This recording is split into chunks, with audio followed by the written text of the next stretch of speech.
যুবক মানুষ কম বেশ লজ্জা আছে। আব্দুল উজ্জা প্রথমেই দেয় নাই, লুঙ্গির গিটার মধ্যে হাত দিয়া ডাক দিয়ে বলে, দাদা গো, আমি না জোয়ান পোলা, আমি না যুবক মানুষ।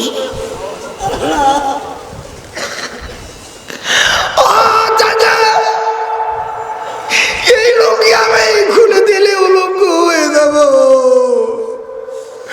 মানুষগুলি আমার শরম দেখে ফেলবে। দেখো, এই লুঙ্গিটা না দিলেই কি নয়। এইবার চাচা ডাক দিয়ে মানে আব্দুল উজ্জারে, লুঙ্গি খুলতে যদি এত শরম করে তাইলে ইমান ছেড়ে দাও, লুঙ্গি রেখে দাও, আমার সম্পদ আবার তুমি ফেরত নিয়ে না। এবার আব্দুল উজ্জারা যখন চাচা ইমানের খোসা দিছে, আব্দুল উজ্জা চক্ষুটা বন্ধ করে ডাক দিয়ে কয়, আমার আল্লাহ,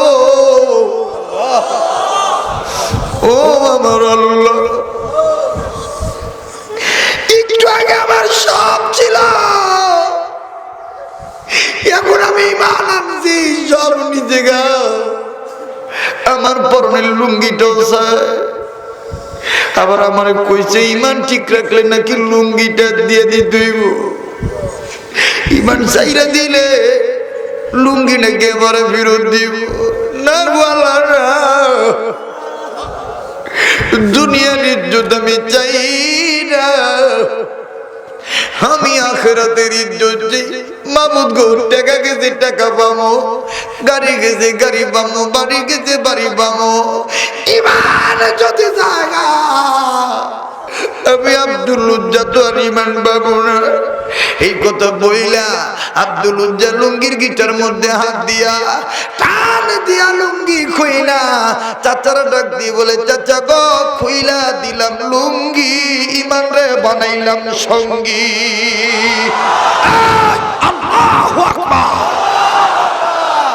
18 বছরের যুবক, যার কথা বুখারীর মধ্যে পাওয়া যায়, বুখারী শরীফে পাওয়া যায়। 18 বছরের যুবক সন্তান, ছোটবেলায় মা মরে গেছে, বাবা আরেকটা বিয়ে করছে, বাবা আরেকটা বিয়ে করে কিছুদিন পরে বাপ মারা গেছে। বাপ মারা দেওয়ার পরে সৎ মা বুঝা মনে করিয়া চাচার ঘরে দিয়েছে, তোমার ভাইয়ের বলা তুমি ভালো গা, আমার ঠেকা পড়ছে নি ভালো ভালো ভালো। হাদিস শুনাইতেছি, খুব খেয়াল করবেন। তো চাচা লালন পালন করছে, ছোট মানুষ থেকে এখন বড় হয়েছে, 18 বছর বয়স। কত বছর বয়স? একসাথে খানা খাইতে বসে, চাচা খানা মুখে ঢুকাইছে, কিন্তু বাতিজা খালি না রে। চাচা কয়, কিরে খাবি না? খাওন মুখে দেস না কি লিগা? বাতিজা ডাক দিয়ে কয়, চাচা, I mean you the wait and see, আমি আপনার অপেক্ষায় আছি।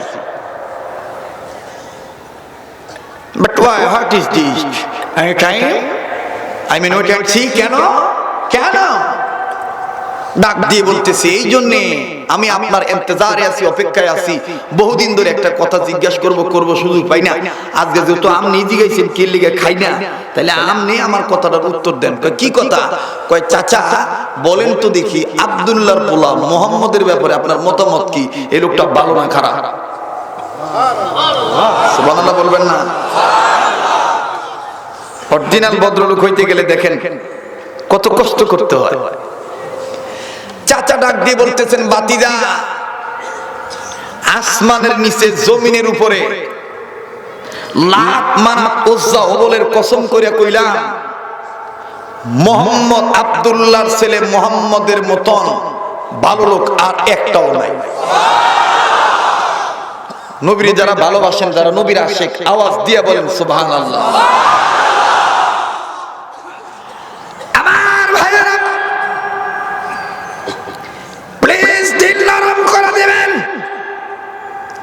যেহেতু তাফসীর মাহফিল, হ্যাঁ বন্ধুরে, কোনো দিকে মন দিবেন না। দেখেন তো একটা ফোঁটা চোখের পানি পড়ে কিনা। এইবার চাচা ডাক দিয়ে বলেন, আব্দুল উজ্জারে,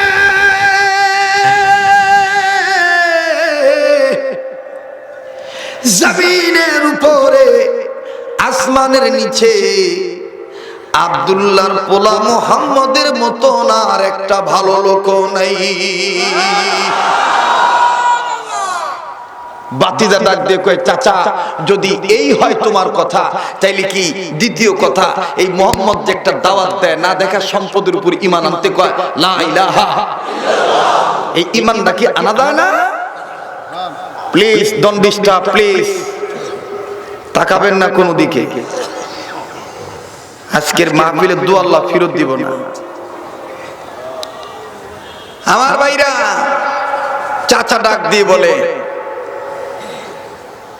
নো নেভার, কশিন কালেও হবে না। কেন? কয় ভদ্রলোক এক জিনিস, ভালো লোক এক জিনিস, আর বাপ দাদার ধর্মে টিকা থাকা আর এক জিনিস। বাতিজা ডাক দিয়ে কয়, চাচা তাইলে আপনি সাফ সাফ জানাইলেন আপনি মুহাম্মদের কালেমাটা বিশ্বাস করেন না, মুহাম্মদ যে ভালো লোক এইটা মানেন। আমাদের সমাজে কিছু লোক আছে হুজুররা যে ভালো মানুষ এটা ভালো মতন জানে, কিন্তু হুজুররা যে দাওয়াত দেয় এই দাওয়াতটা তারা মানতে চায় না। কথা বলে, কিছু কইলে না পারলে পাতালে পাড়ি দিয়ে কয়, আমরা তো নবীর ওয়ারিস। কিন্তু নবীর ওয়ারিসটা যে কথাটা কইল, কিয়ামতের ময়দানে যেইভাবে পাবেন নবীর সুপারিশ যে আমল করলে, এই আমলটা তো মিয়া করলেন না। উল্টা একটু কড়া কথা মসজিদের মধ্যে কইলে কমিটিরা দমক দিয়ে কয়, 2 টাকার মুন্সি এত বড় সাহস।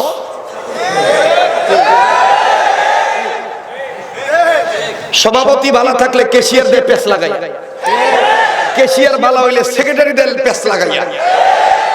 এখন আপনি মসজিদ 12টার 14টাই করেন, লাভ নাই, লাভ নাই যদি নিজের ভিত্তি অরিজিনাল মন মানসিকতা তৈরি না করতে পারেন। ইমাম সুদের বিরুদ্ধে ওয়াজ করছে, এখন ইমাম চলবো না। ইমাম কইছে দুনিয়ার জমিন আল্লাহর, আল্লাহর জমিনে বসবাস কইরা আল্লাহর গুণগান গাইতে হইব, কোন পীরের গুণগান গাওয়া যাইব না। কিছু চাইলে আল্লাহর কাছে চাইতে হইব, পীর কোনোদিন সন্তান দিতে পারে না। এই কথার ইমাম সাহেব কইছে, এখন আপনি লাগিয়া গেছেন গা এই উদুর খেদা, এই উদুর ভালো না, আঙ্গ দয়াল মুর্শিদের বিরুদ্ধে কথা কয়। কফাল পোড়া কোন দেয় কথা কন, কমু কি কমু না, চলবো কি চলবো না? আপনারা কি কম, চলবো কি চলবো না? যে যাইবো গা মনে করবেন হেই গ্রুপের লোক।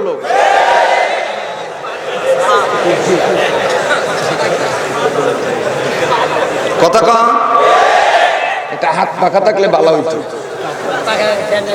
না না, ফ্যান না, ফ্যান না, হাত পাখা। আমি জানি নারায়ণগঞ্জের মানুষ আমার কলিজা দিয়া ভালোবাসে, ভালো না বাসলে এত মানুষ হইতো না। পিচ্ছি একটা লোক, স্বাস্থ্য নাই, শরীর নাই, সুরত নাই, যে চেয়ারটার মাঝে বইছে ওখানে খালি রইছে। আর এই লোকটার লাগে এরকম হাজার হাজার লোক চাতক পাখির মতন তাকায় তাকে ওয়াজ শুনতেছে, এটা নিঃসন্দেহে ভালোবাসার প্রমাণ। আর এই ভালোবাসাটা আল্লাহর জন্য, নবীর জন্য, ঠিক কিনা বলেন? সামনের লোক চুপ থাকেন, পিছন লোকের একটু জোরে কোন তো আল্লাহু আকবার। আপনারা না বাবা, পিছনের ভাইরা আল্লাহু আকবার। এবার পিছনের ভাইরা চুপ থাকেন, সামনের ভাইরা বলেন তো। এবার সামনের ভাইরা পিছনের ভাইরা মিল্লা দিল্লা বলেন তো। এবার যারা চতুর্দিকে দাঁড়ায় রয়েছেন এরা একটু বলেন তো। আপনারা তো হ্যাঁ গরত দেখতেছেন না, আপনি একটু চুপ করেন। আমি আঙ্গুল ঘুরেলে বুঝবেন সবাই কইতেছে, বলেন তো।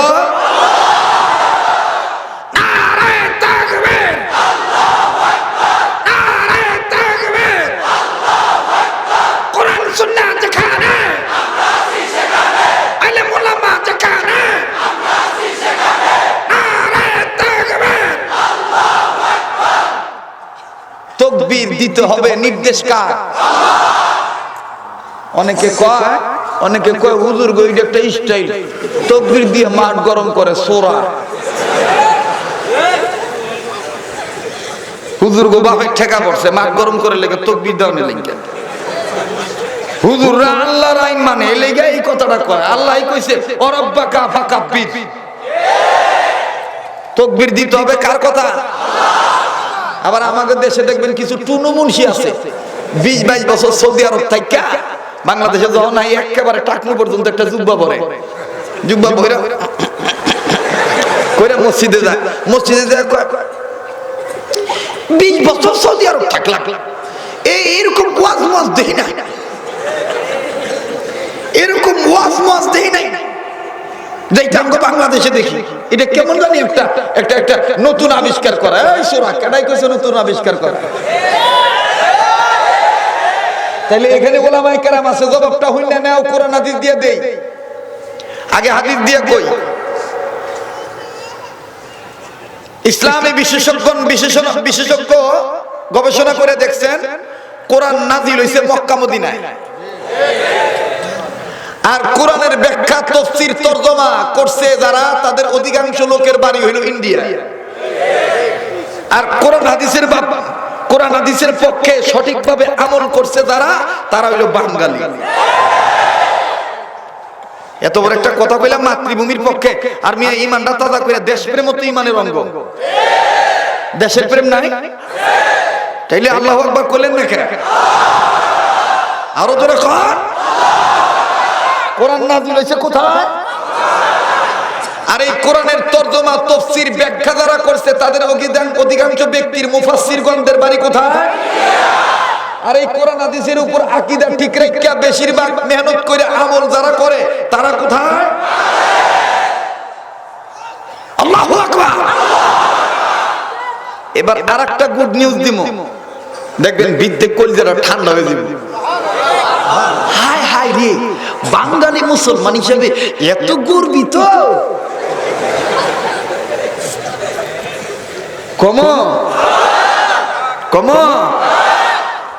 এখানে আমার দাদার বয়সের মুরব্বীরা আছে, আমাদের কিন্তু একটা, আমাদের ঘাড়ের উপরে একটা সিল আছে, সেটা হলো আমরা পূর্ব দিকের বাসিন্দা। যেটা আগে বলতো পূর্ব পাকিস্তানের লোক, আমাদেরকে পূর্ব পাকিস্তানের বাসিন্দা কয় না। কেন কয়? ব্যাখ্যা কম, একটু সময় লাগবে যে বাবা, কম জোরে কোন আল্লাহু আকবার। বাংলাদেশের 0 পয়েন্ট কোথায়? একটু সহজ ভাষায় কোন, গুলিস্তান কইলে অনেকে চিনতো না। বাংলাদেশের 0 পয়েন্ট ঢাকায়, আর সারা পৃথিবীর 0 পয়েন্ট মক্কায়। আবার সহজ করে দিলাম, বাংলাদেশের 0 পয়েন্ট কোথায়? আর সারা পৃথিবীর 0 পয়েন্ট কোথায়? মক্কায়, কাবায়। সুবহানাল্লাহ। কাবা ঘরটাই পৃথিবীর 0 পয়েন্ট। আল্লাহু আকবার। আমার নবীজি সাহাবীদেরকে নিয়ে পশ্চিম দক্ষিণ কর্নারে মুখ কইরা বইছে। কিছুক্ষণ পরে বাতাস আইছে, রসুলের বুকে যখন বাতাস লাগছে, রসুল বুকে হাতাইতেছেন আর এরকম করতেছেন, উফ অতিষ্ঠ হয়ে গেলাম, ব্যবসা গরম। সাহাবীরা বলতেছেন, হুজুর পশ্চিম দিকের বাতাস বুঝি খুব গরম? রসুল বলতেছেন, সাহাবীরা পশ্চিমা বাতাসটা কেন জানি গরম লাগে। সাহাবীরা বললেন, ইয়া রাসূলুল্লাহ আপনি তাইলে একটু দিকটা চেঞ্জ করে বসেন। রসুল সাথে সাথে সাহাবীদেরকে নিয়ে, আসেন সামনে আসেন, আমার আতিক ভাই না দেখলে তো ভালো লাগে না। আরে আমি তো পাগড়ি মাথা দিছেন খুঁজা পাইতাছি না। এই 3 জন আলেম আমাকে মহব্বত করে কষ্ট করে যাইয়া আমারে দাওয়াত দিয়ে আইছে এবং বলছে যে হুজুর আমাদের মাছ দাইরে আপনি একবার আসেন, আপনার মনটা খুশি হয়ে যাবে, আপনি বারবার আইতে চাইবেন। তা আমি আগেই কইলাম, আর কারে দাওয়াত দেও আর না দেও, আমি কিন্তু আগামী তো আসবো। ঠিক আছে ইনশাআল্লাহ। এই যে আমাদের প্রধান ভাই আমার হাত ধরে বলেছে, জোরে বল আমিন। তো কি জানি কইতেছিলাম, হ্যাঁ পূর্ব উত্তর কর্নারে মুখ কইরা রাসূল বইছে। সুবহানাল্লাহ কোন? তার মানে কাগো দিকে একটু শক্তি লয় না, আমাগো দিকে, কাগো দিকে, আমাগো দিকে। আগের মতন বাতাস রাসূলের বুকে লাগছে। রাসূল এখন আগের মতন আর এরকম ভাব নাই। এখন রাসূল বুক হাতাইতেছেন আর বলতেছেন, আহ আলহামদুলিল্লাহ, আলহামদুলিল্লাহ, সুম্মা আলহামদুলিল্লাহ। আবু হুরায়রা বলতেছেন, ইয়া রাসূলুল্লাহ, পূর্ব দিকের বাতাস বুঝি ঠান্ডা? রাসূল বললেন, শুধু ঠান্ডা না, জান্নাতি বাতাস। আবু হুরায়রা হুজুর তাইলে আমার একটা জানার বিষয়। কয় কি? রাসূলের কইতেছে এদিক দিয়ে আবু হুরায়রা চামড়ার টুকরা রেডি করতেছে, মানে লেখা রাখবো আমগো লেখা। সাহাবীদের মধ্যে তিনজন সাহাবী সব সময় রাসূলের কথা নোট করছে। পুরুষ সাহাবীদের মধ্যে তিনজন আর মহিলাদের মধ্যে একজন, তিনি হলেন উম্মুল মুমিনিন জগৎ জননী মা আয়েশা। তো আবু হুরায়রা রাসূলের বইলাই চামড়ার টুকরা রেডি করছে। রাসূল এখন ডাক দিয়ে বলতেছেন, আবু হুরায়রা, তোমার এই প্রশ্নটা আমারও প্রশ্ন। পশ্চিমা বাতাস গরম কে লেগা আর পূর্ব দিকের বাতাস ঠান্ডা কে লেগা? এই কথা আমারও। তুমি জানো না আবু হুরায়রা, আল্লাহ পাক ফেরেশতা জিবরাইল মাধ্যমে আমারে তা জানাইছে, তোমরা তো জানো না। ফানাজালা জিবরাইল আমিন, জিবরাইল আমিন হাজির হয়ে গেছে। আমি জিবরাইলকে জিজ্ঞাসিলাম, ও জিবরাইল, পশ্চিমা বাতাস গরম কে লিগা? জিবরাইল তখন কইছে, হুজুর, পশ্চিমা বাতাস গরমের ব্যাখ্যা হইনা যান। হুজুর, আজকে থেকে ইলা ইয়াউমিল কিয়ামা, কিয়ামত পর্যন্ত, আজ থেকে কিয়ামত পর্যন্ত আপনার দ্বীনকে নস্যাৎ করার জন্য, আপনার মেহনতের দ্বীনকে নস্যাৎ করার জন্য, আল্লাহর মনোনীত ধর্ম ইসলামে কলঙ্কিত ঢুকানোর জন্য, কলঙ্কিত করার জন্য, ইসলাম ধ্বংস করার জন্য যত ষড়যন্ত্র হবে, সব ষড়যন্ত্রকারীর মূল হুদা হইল এই পশ্চিমা গোষ্ঠী। আর রাসূল এই পশ্চিমা বাতাস গরমের ব্যাখ্যা হইল, পশ্চিমারা কোনদিন আপনার বন্ধু না, পশ্চিমা গোষ্ঠী আপনার শত্রু। ইতিহাস নাড়াঘাটা করে এখন পর্যন্ত কি প্রমাণ পাওয়া যায়? পশ্চিম দিকের লোকেরা মুসলমানদের শত্রু না বন্ধু? শত্রু। শত্রু না বন্ধু? এবার আবু হুরায়রা বলেন, হুজুর, তাহলে পূর্বের বাতাস যে ঠান্ডা, এটার কারণ? রাসূল বলতেছেন, এটার ব্যাখ্যা জিবরাইল বলছে। জিবরাইল বলছে, হুজুর, পশ্চিমা গোষ্ঠীরা আপনার শত্রু হইয়া ইসলামকে ধ্বংস করার ষড়যন্ত্র করবে। কখনো কাদিয়ানীদের রূপ নিবে, কখনো দেওয়ানবাগীর রূপ নিবে, কখনো লামাযাবির রূপ নিবে, কখনো দাওয়াত তাবলীগের মতন একটা মকবুল জামাতের মধ্যে আলেমদেরকে নস্যাৎ করার জন্য, আলেমদেরকে ডিভাইডেড করার জন্য এই মকবুল জামাতকে কলঙ্কিত করতে চাইবে। ইয়া রাসূলুল্লাহ, যখন ওই পশ্চিমা গোষ্ঠীরা, লাল চামড়ার গোষ্ঠীরা আপনার বিরুদ্ধে স্লোগান দিবে, নানাবিধ ষড়যন্ত্র করবে, ঠিক ওই সময় কখনো পূর্ব দিকের বাসিন্দা হইয়া কাসেম নানুতুবির মতন লোক হকের ঝান্ডা হাতে নিয়া যখন কাদিয়ানীরা ব্রিটিশদের গোলাম হয়ে ভণ্ড নবীর দাবিদার হবে, মিথ্যা নবীর দাবিদার হবে, তখন ব্রিটিশ খেলো আন্দোলনের সাথে কাসেম নানুতুবির মতন জেন্দা লোক মর্দা মুজাহিদ পূর্ব দিকের বাসিন্দা হয়ে হকের ঝান্ডা হাতে নিবে। ইয়া রাসূলুল্লাহ, যখন দেওয়ানবাগের পীর যখন বাহানা ভণ্ডামি তালাশ করে ঢাকার বাবে মতিঝিলে বাবের রহমতে বৈশা যখন ভণ্ডামি শুরু করে দিবে, তখন ঠিক কালো মানিক চরমনের আল্লাহর কুতুব ফজলুল করিমের মতন জিন্দা ব্যক্তি হয়ে হকের ঝান্ডা হাতে নিয়ে পূর্ব দিকের বাসিন্দা হয়ে কালেমার পতাকা নিয়ে মাথার পাগড়ি কোমরে বাঁধা দেওয়ানবাগের বিরুদ্ধে আন্দোলন করবে। এক কথা, ইয়া রাসূলুল্লাহ, পশ্চিমা গোষ্ঠী ষড়যন্ত্র করবে, আর পূর্ব দিকের যুবক বাসিন্দারা, পূর্ব দিকের আল্লাহ ও পূর্ব দিকের যোগ্য ব্যক্তিরা হক্কানিয়াতের ঝান্ডা হাতে নিয়ে পশ্চিমা গোষ্ঠীর বিরুদ্ধে মোকাবেলা করতেই থাকবে।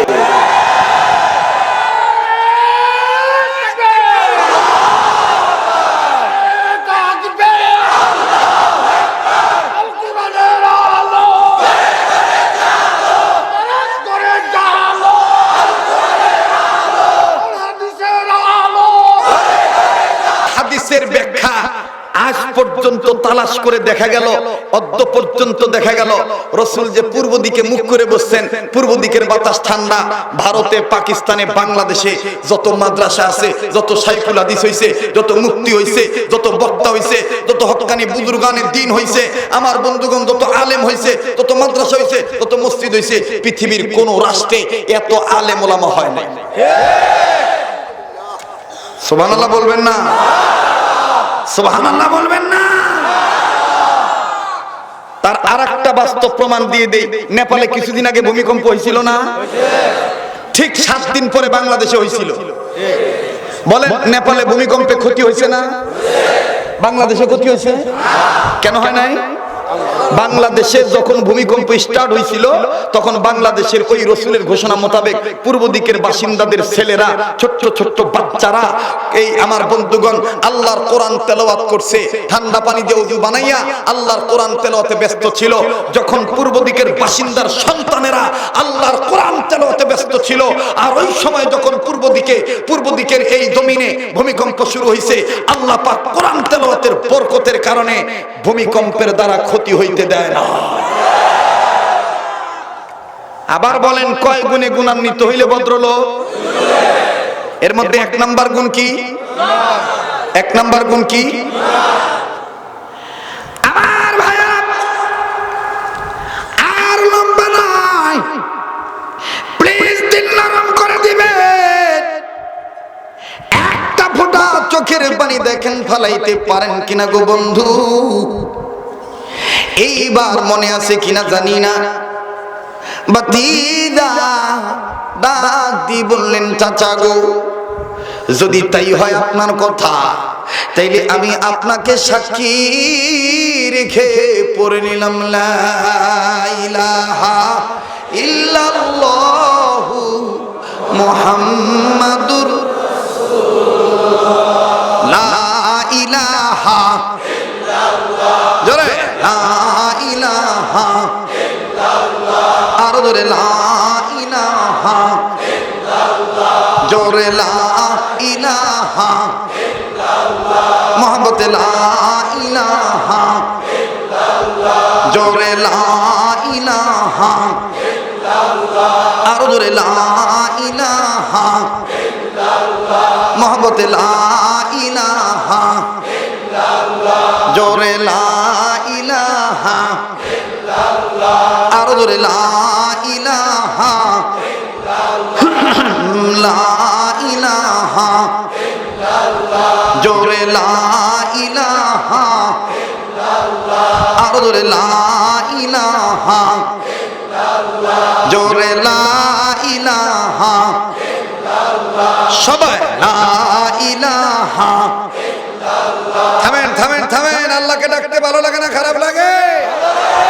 লা ইলাহা ইল্লাল্লাহ ধাক্কার হৃৎপিণ্ডে কলবে আঘাত দিয়া লা ইলাহা ইল্লাল্লাহ, জোরে লা ইলাহা ইল্লাল্লাহ, জোরে লা ইলাহা ইল্লাল্লাহ, চমৎকার লা ইলাহা ইল্লাল্লাহ, আর জোরে লা ইলাহা ইল্লাল্লাহ, মুহাম্মদ লা ইলাহা ইল্লাল্লাহ, জোরে লা ইলাহা ইল্লাল্লাহ। ভাইজান রিকশা চলে না চালক ছাড়া, নৌকা চলে না মাঝি ছাড়া, ঠিক কিনা বলে? রিকশা চলে না চালক ছাড়া, নৌকা চলে না মাঝি ছাড়া, দুনিয়া চলে না আল্লাহ ছাড়া, দুনিয়া চলে না আল্লাহ ছাড়া, মুমিন চলে না জিকির ছাড়া। লা ইলাহা ইল্লাল্লাহ, জোরে লা ইলাহা ইল্লাল্লাহ, আরো জোরে লা ইলাহা ইল্লাল্লাহ, জোরে লা ইলাহা ইল্লাল্লাহ। আমার ভাইয়েরা, আমার বন্ধুরে, এইবার বাতিদা কালেমার ঘোষণা যখন দিয়ে দিল চাচার উপস্থিতি, চাচা ডাক দিয়ে বলতেছেন, বাতিজা, ও বাতিজা, কি কি হইছে? চাচা ডাক দিয়ে কয়, তুই যে আমার সামনে ঈমানদার আনলি, এর পরিণতি কি হবে তুই জানোস? বাতিজা ডাক দিয়ে কয়, যা হইব সব মাথা পাইতা নিছি।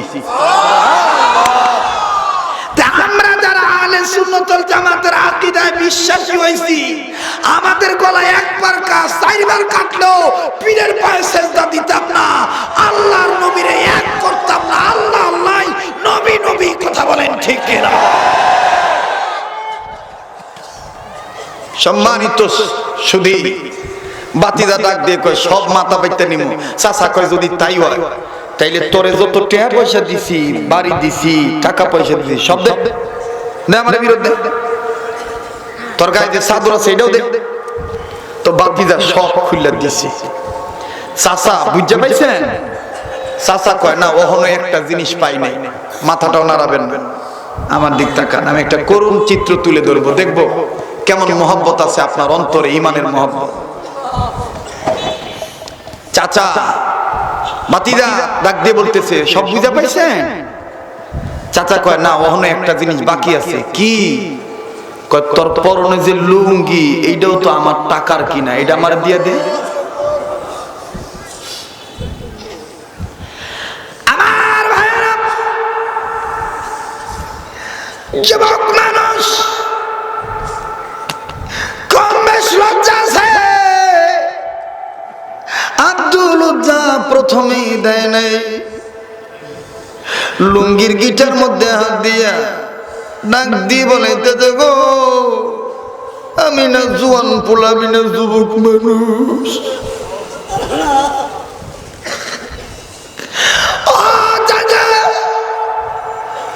এই লুঙ্গি আমি খুলে দিলে উলঙ্গ হয়ে যাব, মানুষগুলি আমার শরম দেখে ফেলবে। গো এই লুঙ্গিটা না দিলেই কি নয়? এইবার চাচা ডাক দিয়ে মানে, আব্দুল উজ্জারে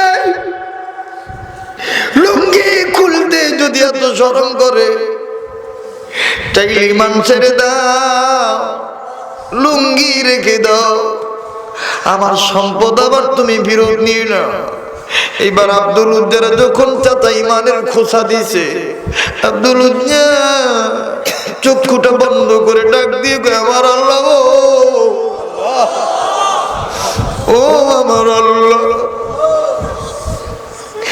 একটু আগে আমার সব ছিল, এখন আমি ইমান আনছি, সব নিজে গা, আমার পরনের লুঙ্গিটাও চাই। আবার আমার কইছে, ইমান ঠিক রাখলে নাকি লুঙ্গিটা দিয়ে দিতে হইব, ইমান চাইরা দিলে লুঙ্গি নাকি এবারে ফেরত দিব না। বলা না, দুনিয়ার ইজ্জত আমি চাই না, আমি আখিরাতের ইজ্জত চাই। মামুদ গো, টাকা গেছে টাকা পামো, গাড়ি গেছে গাড়ি পামো, বাড়ি গেছে বাড়ি পামো, ইমান যদি জায়গা, আমি আব্দুল উজ্জা তো আর ইমান পাবো না। এই কথা বইলা আব্দুল উজ্জা লুঙ্গির গিটার মধ্যে হাত দিয়া টান দিয়া লুঙ্গি খুইলা চাচারা ডাক দিয়ে বলে, চাচা গো খুইলা দিলাম লুঙ্গি, ইমান রে বানাইলাম সঙ্গী। আল্লাহু আকবার।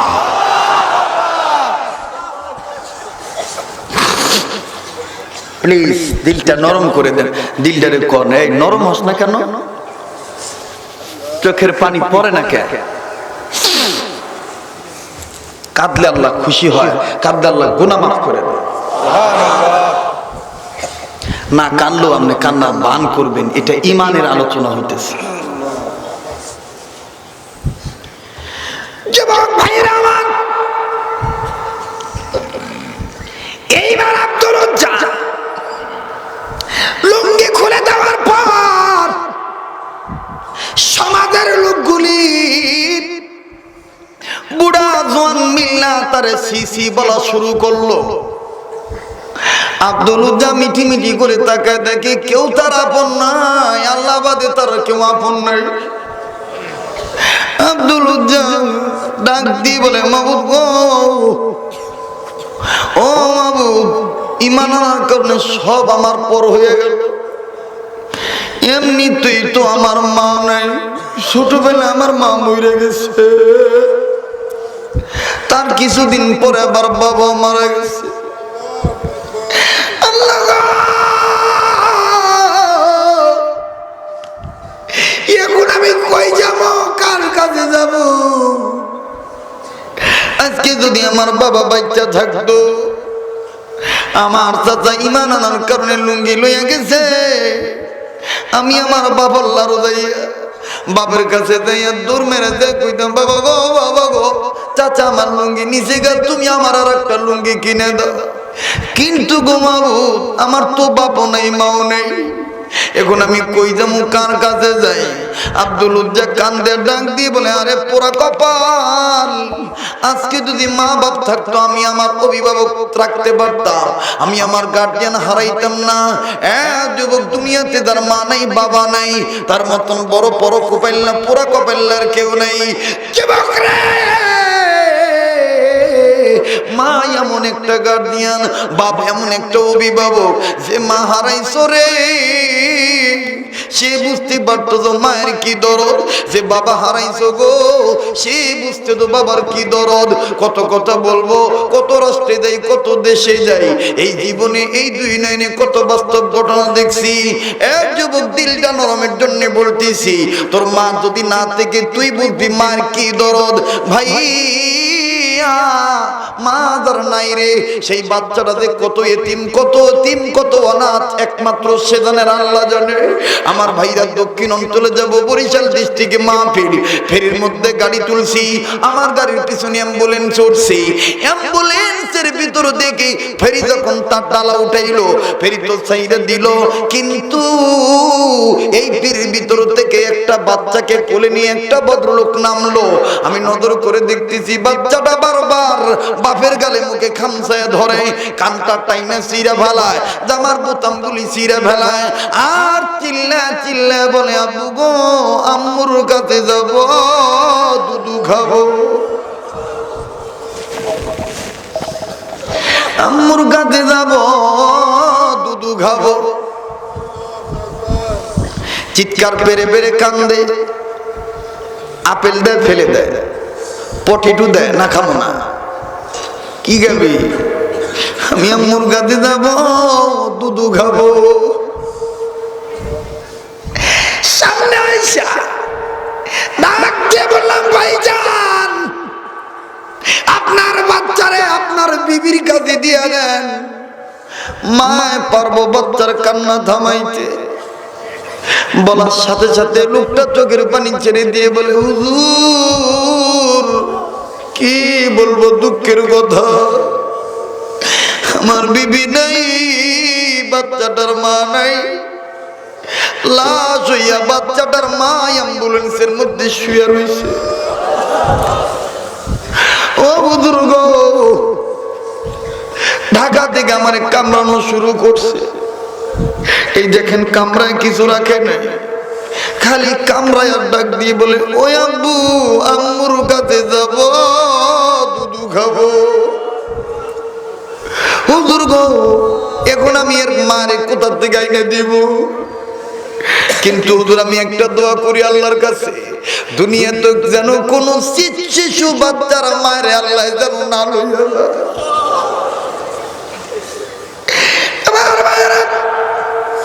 মা যার নাই রে, বাবা যার নাই রে, এই মুহূর্তে কলিজার ভিতরে মা বাবার মায়ের জন্ম নিচ্ছে। যুবক ভাইরা, অরিজিনাল ভদ্রলোক যারা, এরা বউর কোথায় মায়ের তারা দেয় না। অরিজিনাল ভদ্রলোক যারা, এরা কোনদিন মা বাবার মনে আঘাত দেয় না। কথা বলেন ঠিক নেবে? ঠিক। লম্বা নয় রে ভাই, অনেক লম্বা কথা সংক্ষেপ করে দিল।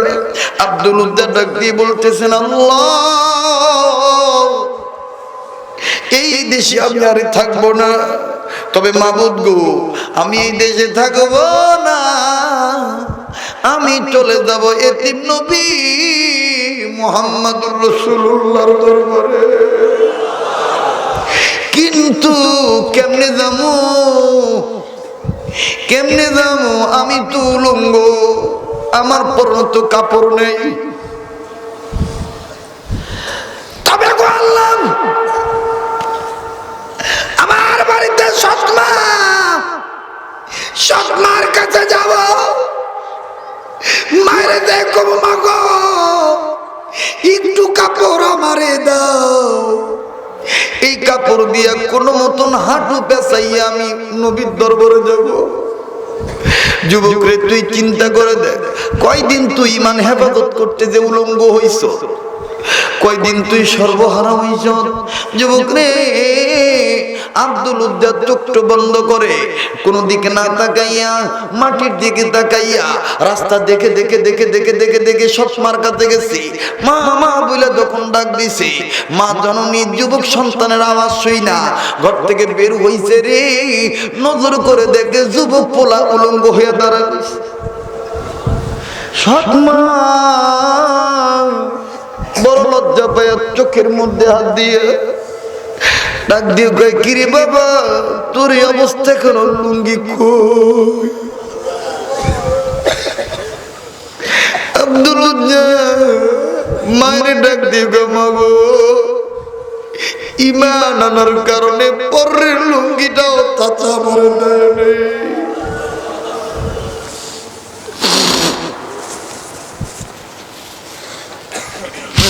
তাইলে আমার কাছে কি চাস?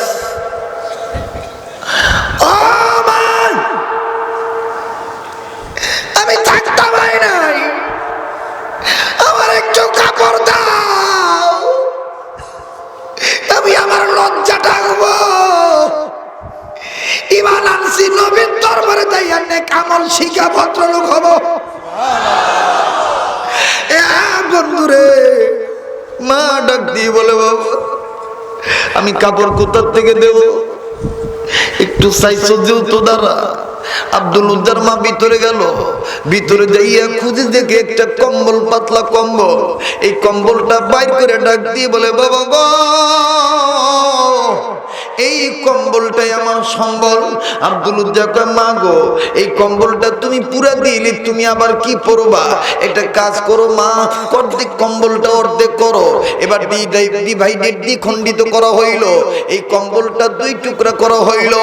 ও বন্ধু, এই কম্বল দুই টুকরা করার পরে আধাটা কম্বল মা রাখলো, আর আধাটা কম্বল আব্দুল উজ্জাকে দিয়ে দিল। এবার আব্দুল উজ্জা অর্ধেক কম্বল লইয়া কোন মতন হাঁটু পর্যন্ত পেঁচাইয়া, পুরাপুরি পেঁচ হইল না, একটু ফাঁক রয়ে গেল। এইবার আব্দুল উজ্জা, আমার বন্ধুগণ, এত ছোট গের, এত ছোট কম্বল, গিট্টাটা ছাইরা দিলে উলঙ্গ হয়ে যায়। কষ্ট করে আব্দুল উজ্জা, আমার বন্ধুগণ, উপরেও কাপড় নাই, হাঁটুর নিচেও কাপড় নাই, কোন মতন হাঁটু পর্যন্ত ঢাকিয়া আব্দুল উজ্জা কম্বলের গিটা ধরিয়া মায়ের ডাক দিয়ে, কামা গো, ও মা, বিদায় দিয়ে দাও মা, আমি আর এই দেশে থাকবো না, আমি চলে গেলাম নবীজির দরবারে। এ বন্ধু, খুব খেয়াল করে শুনবেন। এবার আব্দুল উজ্জা চলে গেল, অনেক দিনের পথ, অনেক দূরের রাস্তা। আমার বন্ধুগণ, কয়েক ঘন্টার পথ। আব্দুল উজ্জা যাইতে যাইতে যাইতে যাইতে মসজিদে নববীতে যখন পৌঁছে গেলেন, মসজিদে নববীতে যাইয়া আমার নবীর তালাশ করতেছে। নবী কই, নবী কই, নবী কই, নবী কই। হঠাৎ করে নজর করে দেখে একটা ঘরের মধ্যে, আঙ্গিনার মধ্যে, একটা কর্নারে নবীজি সাহাবীদেরকে নিয়ে তালিম দিচ্ছে। যেই আঙ্গিনা দেখলো, ওই আঙ্গিনাটা, ওই কর্নারটা অন্য কোনো কর্নার না, ওই কর্নারের নাম হইল আসহাবে সুফা। চিৎকার দিয়ে বলেন সুবহানাল্লাহ। আমার নবীজি সাহাবীদেরকে আসহাবে সুফার মধ্যে তালিম দিচ্ছেন। এবার আব্দুল উজ্জা নবীর দিকে ডাক দিয়ে, মালিক, টাকা হারাইছি, সম্পদ হারাইছি, লুঙ্গি হারাইছি, উলঙ্গ হইছি, ইমান রাখছি, মাবুদ গো, এখন নবীরে দেখছি, সব জ্বালা যন্ত্রণা ভুলে গেছি। এ বন্ধু, এইবার আব্দুল উজ্জা অপলগ্নে নবীজিরে দেখতেছে। এ তিন নবীর কি সুন্দর চেহারা রে, সুবহানাল্লাহ, কি সুন্দর চেহারা। কষ্ট হচ্ছে আপনাদের? হ্যাঁ 8-10-15 মিনিট থাকা যাবে না? আল্লাহ কবুল করুক, জোরে করে আমিন। আপনাদের এই ঘটনাটা জানা ঘটনা, শোনা ঘটনা, কিন্তু আমি কি বুঝাইতে চাইতেছি, আপনি যদি মাঝখান থেকে চলে যান আপনি বুঝবেন না। আপনি শুধু সমালোচনা করবেন যে হুজুর তো পুরান কথাই কইল, কিন্তু আমি কি বুঝাইতে চাইলাম? আমি বুঝাইতে চাইতেছি ইমানদার ব্যক্তির দুনিয়াতেও দাম, মরার পরেও বাস্তব আসেন। শোনেন, আব্দুল উজ্জা নবীর দিকে তাকায় রয়েছে, নবীজি এখনো দেখেন নাই। কিছুক্ষণের ভিতরে রহমতের নবীর দুই নয়নের নজর যখন আব্দুল উজ্জার দিকে গেছে, সুবহানাল্লাহ বলেন, দুই জনের চার চোখের মিলন হয়ে গেছে। নবীজি আব্দুল উজ্জার এই অবস্থা দেখে ঠিক থাকতে পারেন নাই, বসে থাকতে পারেন নাই, দাঁড়ায় গেছে। হ্যাঁ মিয়া, নবী কি আমার আপনার মতন শক্ত দিলের মানুষ? নবীর দিলটা আল্লাহ নরম করে বানাইছেন। আল্লাহ নিজেই বলছেন ফাবিমা রাহমাতিন মিনাল্লাহি লিনতা লাহুম। সুবহানাল্লাহ বলেন।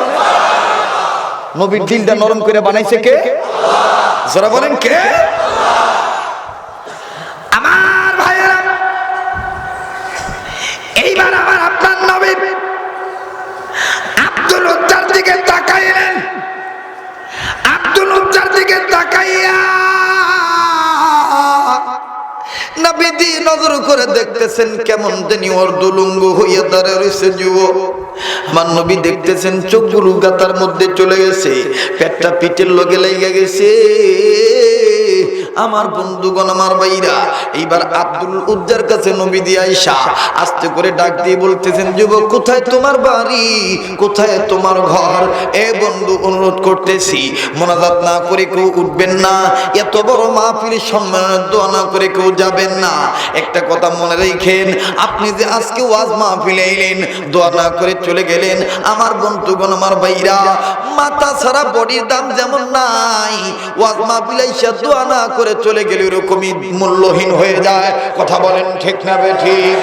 কেন যুবক ভাইরা, আপন মার নামে দোয়া না করে যাইবা, বাবার নামে দোয়া না করে যাইবা।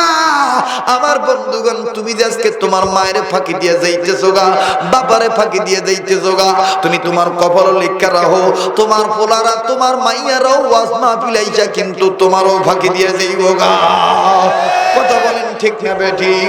কামা তাদিনু তুদানু, যেমন কর্ম তেমন ফল। প্লিজ বাজান খুব খেয়াল করে শুনবেন, কোন দিকে নজর নাই। এইবার আব্দুল উজ্জার দিকে তাকাইয়া আমার নবী আস্তে আস্তে করে হেঁটে যাইয়া আব্দুল উজ্জার কাছে যে ডাক দিয়ে বলতেছেন, আব্দুল উজ্জা রে, কি তোমার নাম, কি তোমার পরিচয়, কোথায় তোমার গ্রাম, তুমি জলদি করে বলো। এইবার আব্দুল উজ্জা আমার নবীর জবান শুনিয়া আব্দুল উজ্জা চোখের পানি ধরে রাখতে পারেন নাই। আমার নবীকে আব্দুল উজ্জা ডাক দিয়ে বলে, নবী গো, আমার নাম আব্দুল উজ্জা, আমি অনেক দূরের বাসিন্দা। ও নবীজি, আগে আমি ঈমান আনি নাই, আমার সব কিছু ছিল। নবী বলতেছেন, তোমার এই অবস্থা কেন? লুঙ্গি কই, কাপড় কই, খানা কই, এই রকম কেন, ধুলাবালি অবস্থা কেন? যুবক ডাক দিয়ে বলতেছেন, নবীজি গো, ঈমান নামক গুণ অর্জন করার কারণে, ঈমান আনার কারণে পরনের লুঙ্গিটাও চাচা আমারে দিছে না। ও নবীজি, আমি উলঙ্গ হইয়া কয়েক মাইল হাইটা আমি আমার মার কাছে গেছি, আমি আমার সৎ মার কাছে যাইয়া অর্ধেক কম্বল লইছি। নবীজি গো, অর্ধেক কম্বল পেঁচাইয়া কোন মতন লজ্জা ডাইকা আপনার কাছে আইছি। নবীজি চোখের পানি ধরে রাখতে পারলেন না, নবীজি চোখের পানি মুছলেন আর ডাক দিয়ে বলেন, আব্দুল উজ্জা, ঈমান আনার কারণে যদি তোমার এই অবস্থা হয়, আমি নবী তোমারে বলে দিলাম, যেই ব্যক্তি আল্লাহর গোলাম, আল্লাহ প্রদত্ত মহামূল্যবান সম্পদ ঈমান নামক দৌলত অর্জন করতে যে নিজের পরনের লুঙ্গিটাও হারাইলো, সে কোনোদিন উজ্জার গোলাম হইতে পারে না, সে কোনোদিন মারাতের গোলাম হইতে পারে না, সে কোনোদিন লাতের গোলাম হতে পারে না। আমি নবী তোমার নাম রেখে দিলাম আব্দুল্লাহ। চিৎকার দিয়ে বলেন আল্লাহু আকবার।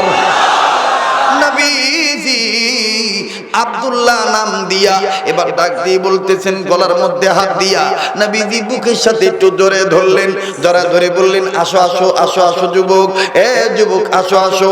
আসাবে সুফার মধ্যে নিয়ে গেলেন। যুবক ভাইরা আমার, নবীজি যুবকদেরকে কত ভালোবাসতেন। আজকের উলামায়ে কেরামরা তোমাদের যুবকদেরকে ভালোবাসে কেন বাসে? কারণ কি? যুবকদেরকে ভালোবাসা উলামায়ে কেরামদের পক্ষ থেকে পয়গম্বরী সুন্নাত। আমার নবীজি যুবকদেরকে কত মহব্বত করতেন। আমার নবীর মজলিস চলাকালীন অবস্থায় একদিনের ঘটনা, একটা যুবক আইসা নবীর দরবারে জায়গা পায় নাই, যুবক সাইডে দাঁড়ায় রয়েছে। নবীদের দেখলেন সমস্ত যুবক বসে রয়েছে, একটা যুবক বসার জায়গা পায় নাই। আমার নবীজি দেরি করলেন না, আমার নবীজি গা থেকে চাদর মোবারক খুলিয়া আমার ভাইরা যুবককে ফেকে দিয়ে ডাক দিয়ে বলতেছেন, যুবক রে, জমিনে জায়গা পাও নাই তাতে কি হইছে? আমি আমার গায়ের চাদর দিলাম, চাদরটা বিছাইয়া তুমি এদের সাথে বসো। এ যুবক ভাইরা, 12টা মসজিদের যুবক মুসল্লিরা, ইমামদের সাথে সম্পর্ক গ্রহণ করো, ইমামদের সাথে সোহবত নাও, ইমামদেরকে বন্ধু বানাও। ইমামকে মহব্বত করলে, হক্কানি আলেমদের সোহবত নিলে, আমার বন্ধুগণ হক্কানি আলেমের সাথে মুসাফা করলে রাসূলের সাথে মুসাফা করা হইব। হক্কানি আলেমের চেহারা দেখলে নবীদের চেহারা দেখা হইব। নবী নাই রে, কিন্তু নবীর পক্ষে উলামায়ে কেরাম আছে। এই দুনিয়া আল্লাহ পাক মন্ত্রী দিয়া সাজান নাই, এই দুনিয়া আল্লাহ পাক বিসি দিয়া সাজান নাই, এই দুনিয়া আল্লাহ পাক আমার বন্ধুগণ এমপি দিয়া সাজান নাই। আমার বন্ধুগণ পারস্যের কবি সম্রাট জালালউদ্দিন রুম রহমাতুল্লাহি আলাইহি আল্লাহরে বলছিলেন, আল্লাহ আকাশ কি দিয়া সাজাইছো, জমিন কি দিয়া তুমি সাজাইছো? জবাব আইছে, আল্লাহর ওলির কাছে ইলহাম হয়ে গেছে। রৌনক বজমে সামারা আজ কাওয়াকিব কারদাইব, রৌনক বজমে জমিরা আজ উলামা কারদাইব। এর জালালউদ্দিন রুম, আমি আল্লাহ পাক আকাশ সাজাইছি তারকা দিয়া, আর জমিন সাজাইছি নবীর ওয়ারিস উলামায়ে কেরামদেরকে দিয়া। হ্যাঁ বন্ধু, এই জমিন আল্লাহ পাক হাটাজারির হযরতকে দিয়া সাজাইছে, এই জমিন আল্লাহ পাক যাত্রাবাড়ির শাইখকে দিয়া সাজাইছেন, এই জমিন আল্লাহ পাক আমার বন্ধুগণ মরহুম আজিল হক রহমাতুল্লাহি আলাইহিকে দিয়া সাজাইছেন, এই জমিন শামসুল হক ফরিদপুরি রহমাতুল্লাহি আলাইহিকে দিয়া সাজাইছেন, এই জমিন সৈয়দ মুহাম্মদ ফজল করিম রহমাতুল্লাহি আলাইহিকে দিয়া সাজাইছেন, এই জমিন আমার বন্ধুগণ উজানির হযরতদেরকে দিয়া সাজাইছেন। আমার ভাইরা, এই জমিন আল্লাহ রাব্বুল আলামিন দেওবন্দি আলেমদের রং দিয়া রঙিন করছেন। কথা বলেন ঠিক না বেঠিক? এই জমিন আমার পীর ও মুর্শিদ শায়েখ দাওলা অধ্যক্ষ মিজানুর রহমান চৌধুরী হুজুরকে দিয়া সাজাইছেন। কথা বলেন ঠিক না বেঠিক? এই জন্য বলি বাদান, আলেমদের সোহবত নিবা। এখন নবী নাই, কিন্তু নবীর পক্ষের ওয়ারিস উলামায়ে কেরাম আছে। এই উলামায়ে কেরামকে কদরদানি করা দরকার আছে না নাই? আরো জোরে বলেন, আছে না নাই? আর লম্বা নয় বাদান, এবার মনে আছে কিনা জানি না, আল্লাহ নবী আব্দুল্লাহর কাদের মধ্যে হাত দিলেন, বুকের সাথে আদ্রভাবে চাপ দিয়া ডাক দিয়ে বলতেছেন, আও যুবক আও, ভিতরে আও। এবার ভিতরে নিয়া আল্লাহ নবী ডাক দিয়ে বললেন, সাহাবীরা রে, তোমাদের কাছে ডবল পোশাক কার কার আছে? একজন বললেন, হুজুর আমার কাছে অতিরিক্ত লুঙ্গি আছে, দিয়ে দাও তোমাদের নমুসলিম ভাইকে। তোমাদের কাছে আলাদা চাদর কার আছে? আমার আছে, দিয়ে দাও। তোমাদের কাছে আলাদা খাবার কার আছে? একটু খাবার যুবককে দিয়ে দাও। আমার ভাইরা সাহাবীরা খাবার আনলেন। আল্লাহ নবী নিজে হাতে একটা শুকনা খুরমা খেজুর নিলেন, শুকনা খুরমা খেজুর নিয়ে ডাক দিয়ে বললেন, আব্দুল্লাহ রে হা করো, আমি রহমাতুল লিল আলামিন তোমারে খাওয়ায় দিই। পাশের যুবক সাহাবীরা বলতেছেন, আয় আল্লাহ, এই যুবক কোথা থেকে আইলো? আইসাই নবীর বরকতের হাতের খানা খাইলো। চিৎকার দিয়ে বলেন আল্লাহু আকবার। আল্লাহর নবী তাকে খাওয়ায় দিলেন, আব্দুল্লাহ খাইলেন, পানি পান করলেন। এবার আব্দুল্লাহর কাপড় চেঞ্জ করা হইল, আব্দুল্লাহ পরিপাটি হইলেন। আল্লাহ নবী ডাক দিয়ে বলতেছেন, আব্দুল্লাহ তুমি এই আসহাবে সুফার মধ্যে থাকবা। আব্দুল্লাহ ডাক দিয়ে কয়, নবী গো, এই আসহাবে সুফার মধ্যে কি আমি আমার মাওলারে ইচ্ছা মতন ডাকতে পারবো? কারণ আমি তো আমার আল্লাহরে দেখি নাই, না দেখে তুই ঈমান আনছি। আমার নবী বললেন তুমি তোমার ইচ্ছা মতন ডাকতে পারো। এবার বাজান সন্ধ্যা গড়িয়ে আসার পর রাত্র আসলো, আস্তে আস্তে রাত্র গভীর হইতেছে। আল্লাহ নবীর সাহাবী আব্দুল্লাহ আসহাবে সুফার মধ্যে কোরআন খুইলা পড়া শুরু করলো। এত জোরে জোরে চিল্লা পড়ে, আবার কখনো কোরআন বন্ধ করে, কোরআন বন্ধ কইরা দুই হাত আল্লাহর আকাশের দিকে উঁচু কইরা বুক বরাবর দুইটা ডাক দিয়ে বলে মাবুদ, না বুঝা লাতের কাছে মাথা নত করছি, না বুঝা মূর্তি পূজা করছি, বুঝি নাই, মাপ চাই, মাপ কইরা দাও। এই যুবককে আসো গো, জীবনের গুনার খবর তুমি জানো রে বাবা। কে কোন গুনাহ ওপেনে গোপনে করেছো, ছোট বড় গুনার খবর কিন্তু তোমার জানা আছে। আমার আল্লাহর একটু বলো না, ইয়া আল্লাহ বুঝি নাই, গুনাহ করেছি, তুমি মাফ করে দাও। আমার বন্ধুগণ, আমার ভাইরা, আব্দুল্লাহ চিল্লে কোরআন পড়ে আল্লাহ রাব্বুল আমিনকে ডাকে। সকাল হইল, সকালবেলা সাহাবীরা নবীজির কাছে যায়, বলতেছেন ইয়া রাসূলুল্লাহ, ইয়া হাবিবাল্লাহ, এই আব্দুল্লাহর ব্যাপারে অভিযোগ। কি অভিযোগ? নবীজি গো, এই আব্দুল্লাহ এত জোরে জোরে চিল্লে কোরআন পড়ে, আমরা আরামে ঘুমাইতে পারি না, আমাদের ঘুমে ব্যাঘাত ঘটে। আমার নবী ডাক দিয়ে বললেন, সাহাবীরা রে, আব্দুল্লাহরে চিল্লায়া কোরআন পড়তে দাও, আব্দুল্লাহরে বাধা দিও না। কেন? কারণ হইল আব্দুল্লাহর ঈমান বড় দামের ঈমান। আব্দুল্লাহ ঈমান আনতে যাইয়া সব হারাইছে,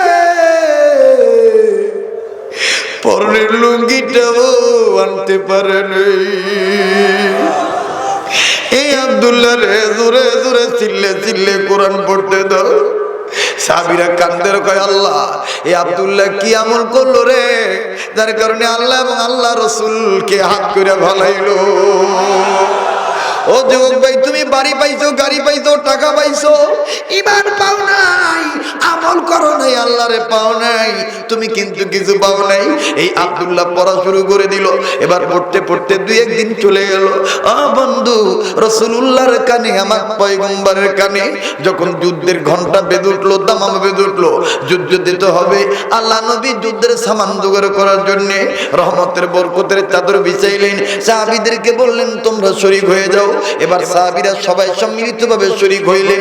শরীক হইয়া যে যা পারলো দিল। আমার বন্ধু নবীজি সুন্দরভাবে গ্রহণ করলেন।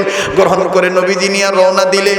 প্রতিমধ্যে ওই আব্দুল্লাহ সামনে দাঁড়াইলো, দাঁড়াইয়া ডাক দিয়ে বলতেছেন, নবী গো, সবাই যে যার মতো ইচ্ছা স্বাধীন দান করে দিল, দিতে পারলো, কিন্তু আমারও তো মন চায় দেওয়ার জন্য।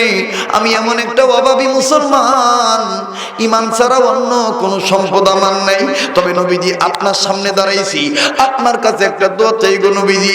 দুনিয়ার সম্পদ আমি দিতে পারিনি ইসলামের পথে, আপনি আমার জন্য দোয়া করেন, আল্লাহ আপনার দোয়া কবুল করবে। নবী গো, ঈমান আনছি যে আল্লাহর কারণে, আল্লাহর পক্ষে জীবন দিয়া রক্ত দিয়া শহীদ হইতে চাই। নবীজি আপনি আমার জন্য শহীদ হওয়ার দোয়া করে দেন। আল্লাহ নবী বললেন, আব্দুল্লাহ রে, তুমি শহীদ হইতে চাও? বলে হ্যাঁ। নবীজি বললেন, তাইলে একটা গাছের ছাল, একটা বাকল, একটা চামড়া আনো। এইবার গাছের ছাল, চামড়া, বাকল আনা হইল। বাকল আনার পরে নবীজি আব্দুল্লাহর হাতে বেঁধে দিলেন। আব্দুল্লাহর হাতে বেঁধে দিয়া আল্লাহ নবী দুই হাত উঁচু করে ডাক দিয়ে বলেন, আল্লাহ আল্লাহ, ও মাবুদ গো, এই আব্দুল্লাহ চাই শহীদ হইতে, কিন্তু আমি নবী ওর জন্য দোয়া করে দিলাম, আব্দুল্লাহ রক্ত আমি নবী কাফেরদের জন্য হারাম ঘোষণা করলাম। আব্দুল্লাহ কান্দে আর ডাক দিয়ে বললেন, নবী আমি চাইলাম সিধা দোয়া, আপনি দিলেন উল্টা দোয়া। নবী দিয়ে আমি চাইলাম শহীদ হইতে, আপনি দিয়ে আমার লেগে উল্টা দোয়া করলেন। আপনি আমার রক্ত কাফেরদের জন্য হারাম ঘোষণা করলেন। আমার নবীজি চোখের পানি মুছে ডাক দিয়ে বলে, আব্দুল্লাহ রে, ঈমানের গুণ, আমলের গুণ অর্জন করার কারণে এমন ভদ্র তুমি হইছো। আমার আল্লাহ রাব্বুল আলামিন বলেছেন, অরিজিনাল ভদ্রলোক যারা হবে, দুই গুণে গুণান্বিত হইয়া আল্লাহ পাক তাদের দিবেন দুইটা পুরস্কার দিয়া। এক নাম্বার আল্লাহ ওয়াদা দিয়েছেন, ওয়াদাল্লাহুল্লাযীনা আমানু آمنوا وعملوا الصالحات منهم مغفرة وأجرا كبيرا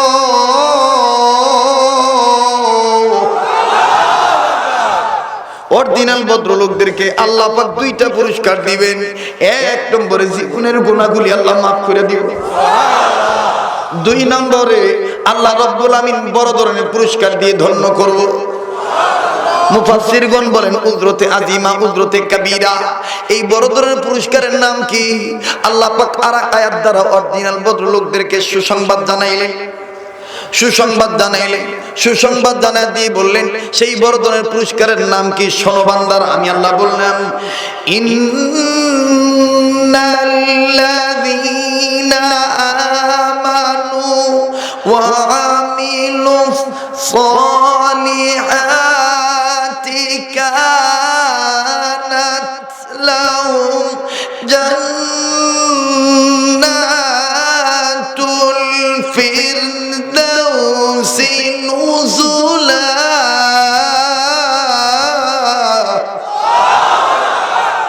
সেই বড় ধরনের পুরস্কারের নাম হলো জান্নাতুল ফেরদৌস। শুধু কি তাই? জান্নাতুল ফেরদৌস মুমিনদের জন্য স্থায়ী পেনশন। কি পেনশন? কি পেনশন? স্থায়ী, যেই পেনশনে শুরু আছে শেষ। আল্লাহু আকবার। শুধু কি তাই? আল্লাহ বললেন নবীজি শুধু বড় ধরনের পুরস্কার জান্নাতি দেব না, আমি এই ব্যক্তিকে সব সময়ের জন্য ভালোবাসা দিতেই থাকবো। আল্লাহ বলেন ইন্নাল্লাযীনা আমানু ওয়া আমিলুস সালিহাতি সায়াজআলু লাহুমুর রাহমানু উদ্দা।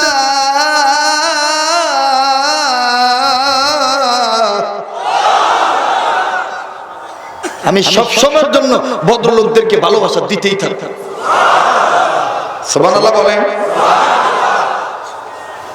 কিছু লোক আছে এত করে বলার পরও দেখবেন ধৈর্য শক্তি থাকে না। দূর ভাই জায়গা হুজুর এরকম কয় দোয়া কি কবুল হয়?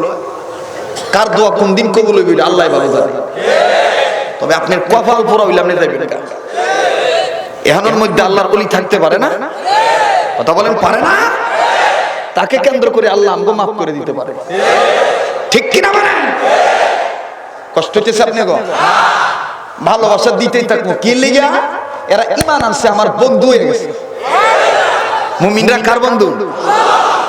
ওয়াল্লাহু ওয়ালিয়ুল মুমিনিন।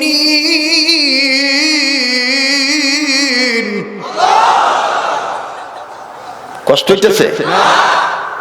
মুমিনরা আমার বন্ধু। কে লিগে বন্ধু হইছে? এরা ঈমান আনার পরে সবচাইতে আমারে বেশি ভালোবাসে। ওয়াল্লাযীনা আমানু আশাদ্দু হুব্বান লিল্লাহ।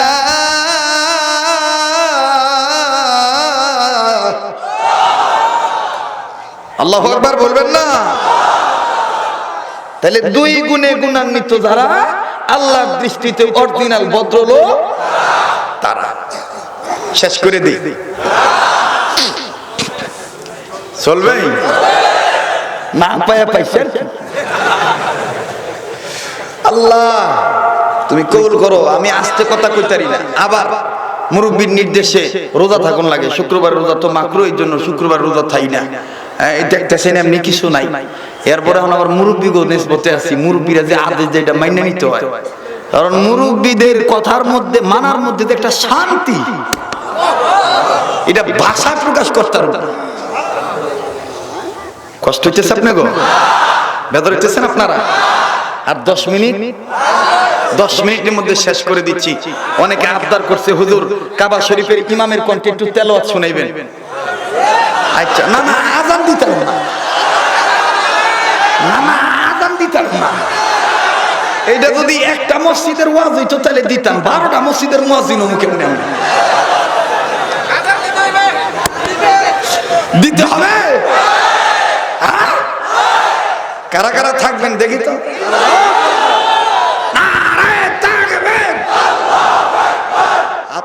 আপনি অবস্থা দিকটা মনে হয় রাত 9টা বাজে, ঠিক কিনা ভাই? একটা যুবক মাথা নারায় না রে, কোন জায়গায় আইলাম রে? আমার ভাইরা, আমার আর অল্প সময় লাগবে কথাটা ফিনিশিং দিতে। তো আল্লাহ নবী কইতাছে, আব্দুল্লাহ তুই ঈমান আনার কারণে এমন বন্ধু হইছ আল্লাহ জানোস? তোর যুদ্ধ কইরা ছুরির আঘাত খাইয়া জীবন দিয়া শহীদ হইব না।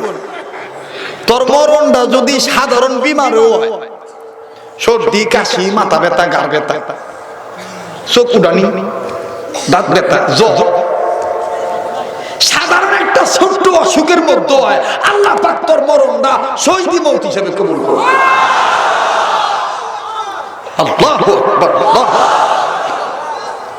মালে দুনিয়া খকে সারা রাদেহান, আখিরাত পরহেজগারে রাদেহান। মিয়া দুনিয়ায় 10টা 5টা বাড়ি আছে, বাবা রে জমিদার রে, এই জমিদার দুনিয়া তুই দাম মইরা গেলার দাম না, কিন্তু আখিরাতের বিদ্যা অর্জন করছে, ঈমান নামক দৌলত অর্জন করছে, মরার সাথে সাথে আল্লাহ জান্নাত দিয়ে দিয়ে।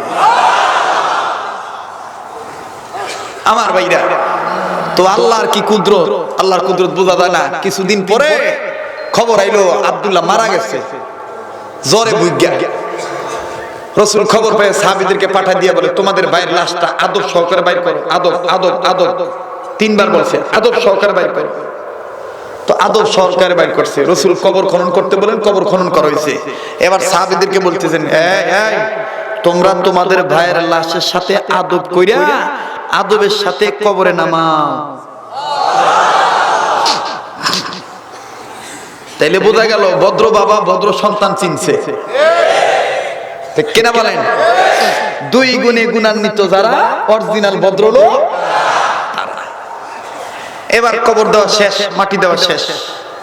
রাসূল সাহাবীদেরকে বলতেছেন, তোমরা একটু সাইডে দাঁড়াও প্লিজ, সাইড প্লিজ, সাইডে দাঁড়াও। এবার সাইডে দাঁড়াইছে। সাইডে দাঁড়ানোর পরে রাসূল ডাক দেখে, তোমরা একটু সরে দাঁড়াও, আমি ভদ্রলোকের জন্য স্পেশাল একটা দোয়া করব। ঠিক আব্দুল্লাহ জুলবাজাদাইনের কবরের বুকে, আব্দুল্লাহর বুক যেখানে, এই বুক বরাবর রাসূল হাত রাখছে মাটির উপরে। হাতটা রাখা প্রথম একটা হাত রাখাই আবার হাতটা উড়াইয়া আকাশের দিকে আঙ্গুল উঁচা করে ডাক দিয়ে কয়, আল্লাহ,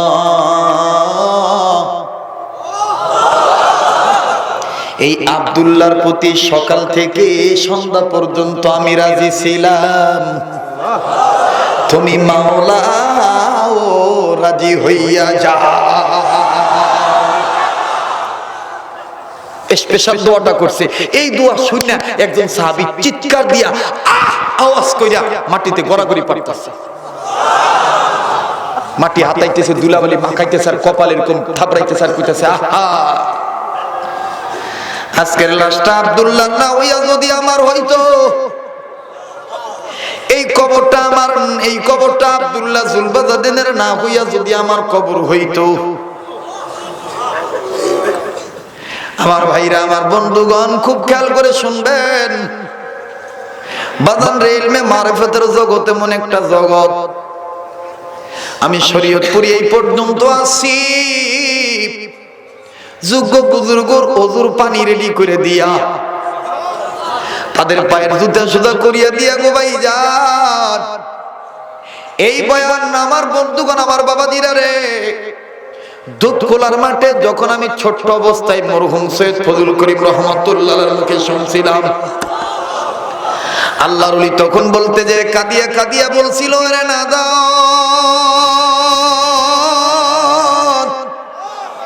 কেমনে তুমি হইলা নাফরমান, কেমনে তুমি হইলা বেঈমান, এখনো পর্যন্ত তুমি আমার মাওলার চিনলা না, যেই মাওলার পক্ষে ঈমান আনার কারণে আব্দুল্লাহর মতন, জুলবাজাদাইনের মতন জীর্ণ শীর্ণ চেহারার মানুষ আল্লাহওয়ালা হয়ে গেল, যেই মাওলার চিনার কারণে জান্নাতওয়ালা হইল, রাসূলের বরকতি দোয়া পাইল। আমার ভাইরা, সাহাবী কান্দে ডাক দিয়ে বলেন, আল্লাহ,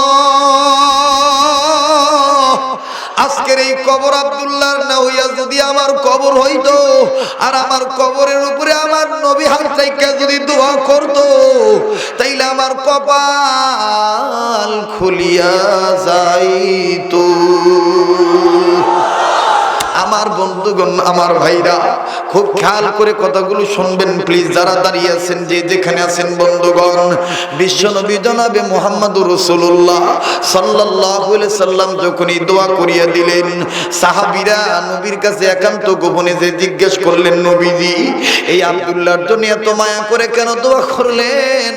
আল্লাহ নবী ডাক দিয়ে বলতেছেন, সাহাবীরা রে, আমার আল্লাহ রাব্বুল আমিন বলেছেন, দুই গুণে গুণান্বিত যারা তারা হইলেন আল্লাহর দৃষ্টিতে ভদ্রলোক।